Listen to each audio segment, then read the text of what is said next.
A gente se preocupa bastante, né, com os residentes, os alunos, enfim, dessa questão de esmiuçar o que que é a terapia de sedação paliativa. As pessoas acham que, vai lá, põe uma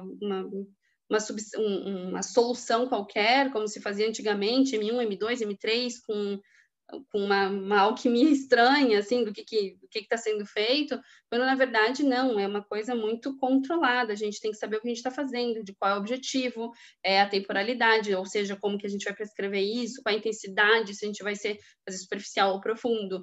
Então, é muito, muito importante que a gente tenha isso muito claro como equipe, porque não adianta a gente decidir numa reunião qual é o objetivo da sedação, qual é a temporalidade e intensidade, para onde que a gente está andando, o que que a gente espera, e aí alguém não estar avisado ou trocar a equipe de enfermagem, essa informação não for para frente, e ao invés de a gente ajudar o paciente e a família, a gente trazer mais angústia, né? Que isso não é incomum, né? Vocês também devem ter passado muitas vezes por isso, que foi combinado uma coisa na reunião de equipe e daqui a pouco um desavisado fala alguma coisa para a família e acaba com aquele processo. Então, comunicação, quando a gente está pensando em fazer uma sedação, é muito importante. É a comunicação prévia com o paciente, com a família, é a comunicação prévia ao início da infusão, né, do tratamento com a equipe, é entender quais as angústias que surgem disso, né?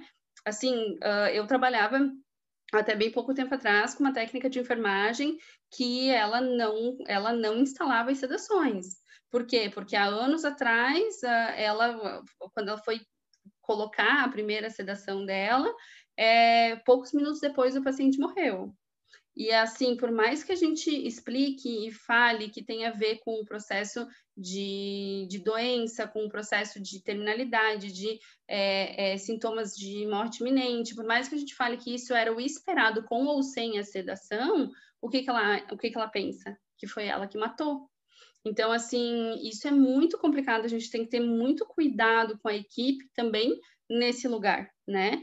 Então, assim, qual é o objetivo? É uma sedação primária, que a intenção da intervenção é sedar, o sedativo, a gente quer diminuir o nível de consciência, ou a gente está fazendo uma sedação secundária, e aí a gente teria até que avaliar essa sedação secundária, ela é esperada, ela é ética, ela está dentro do efeito colateral de uma medicação para controlar outro sintoma, mas que a gente não tem como tirar esse efeito colateral, porque se a gente diminui as outras drogas, a gente está imputando sofrimento para esse paciente, né, como acontece com analgésicos em dose alta, ou mesmo antipsicótico para o delírio. Então, a gente entende por que o paciente está sedado, e o que a gente está prescrevendo está fazendo sentido, né?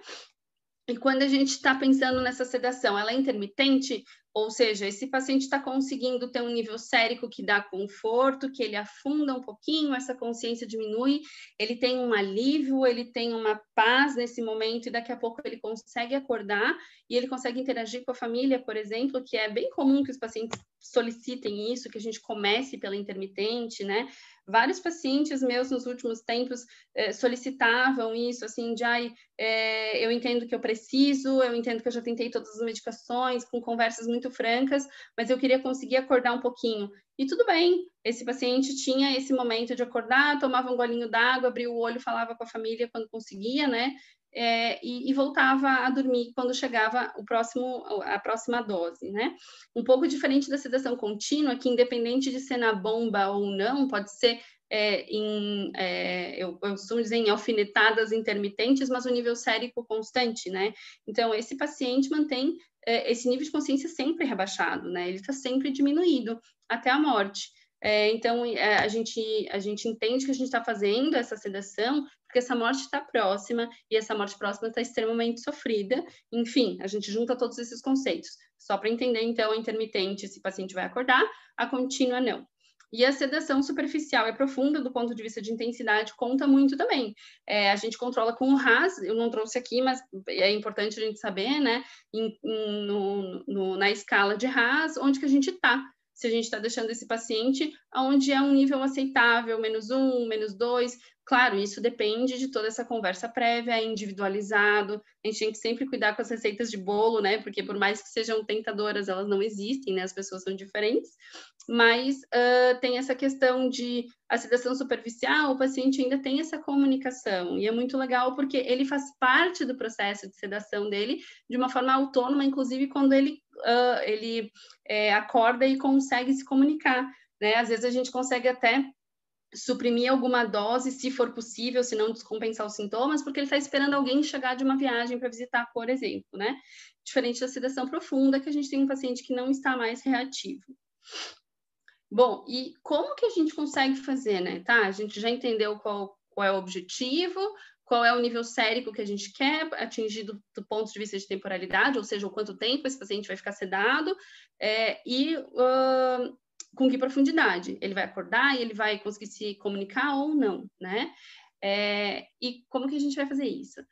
Várias vias podem ser usadas, né? A gente não cita muito aqui a retal, porque realmente não é uma via muito utilizada aqui, não é uma via que a gente consiga manejar com muita facilidade, e a oral é pouco utilizada pelo óbvio, né? A gente está rebaixando o nível de consciência e a gente vai deixar esse paciente mais disfágico, com mais risco de aspiração, e como tem um efeito, a gente entende que as drogas prescritas têm uma meia-vida maior por via oral, vai ser mais difícil a reversão desses efeitos colaterais, né? Então, é assim, um pouco mais complicado usar via oral. Não quer dizer que não se use, não quer dizer que não exista uma situação para isso, às vezes é o que tem, é o que é possível, né?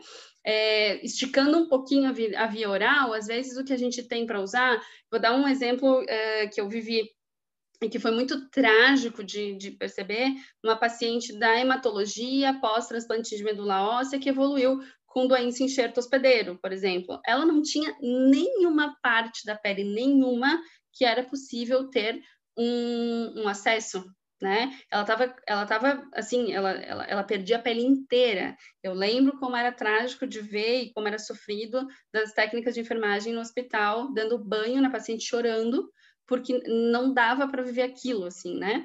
E claro que isso foi progredindo e piorando, ela não queria um acesso central, porque ela já tinha experiência prévia, só de falar do acesso venoso central, ela achava, assim, ela chorava desesperadamente, eu achava muito justo, assim, porque, enfim, uma paciente da hematologia, como todo mundo sabe, é bastante invadida, né, então, assim, ela não queria, o que dava para fazer era via oral, só que também tinha o viés, né, do oral, da disfagia, enfim, e por fim, o que se acordou com a paciente, a família, a equipe, todo mundo junto no quarto dela, foi pela sonda, porque daí na sonda ela recebia, era controlado, parará e tudo mais. Quem diria, né? A gente que é tão pouco invasiva, a gente que não gosta tanto de sonda quando ela não faz sentido, e nesse caso da alimentação não faria sentido nenhum, mas a medicação fazia sentido, e para a paciente foi um super alívio. Ela mesma olhava assim, nossa, que boa ideia, não vai encostar em nada do meu corpo, eu não vou ter que ficar levantando e me mexendo para tomar coisas, ninguém vai ficar me picando porque eu não consigo mais. Então, vejam que às vezes, né, essa questão da individualização é sempre muito importante. Mas o que a gente faz de fato mais, né? O que é mais comum? A endovenosa, que a gente usa para titular drogas, é mais utilizada em vários ambientes, né? No hospital, na emergência, na UTI, enfim. Não é muito usada em ambiente domiciliar, porque a gente daí tem o subcutâneo para fazer isso, mas assim, via de regra, de prática, a endovenosa é boa, a gente titula bem as drogas, a gente sabe o que está acontecendo, ok. Mas se o paciente não tem veia, paciente enfim, né, a gente sabe como é a rede venosa dos nossos pacientes, a gente não consegue, perde acesso o tempo inteiro, machuca, enfim, subcutâneo. Ah, dá para fazer? Dá para fazer. As drogas principais todas vão por via subcutânea, de fácil manejo, a gente consegue manejar em casa, subcutâneo funciona super bem, a gente consegue treinar as pessoas para usar, né? Então é muito interessante saber que a gente consegue fazer via subcutânea. Eu não vou entrar assim nos pormenores das doses, acho que isso é muito técnico, muito médico, e como a gente costuma dizer,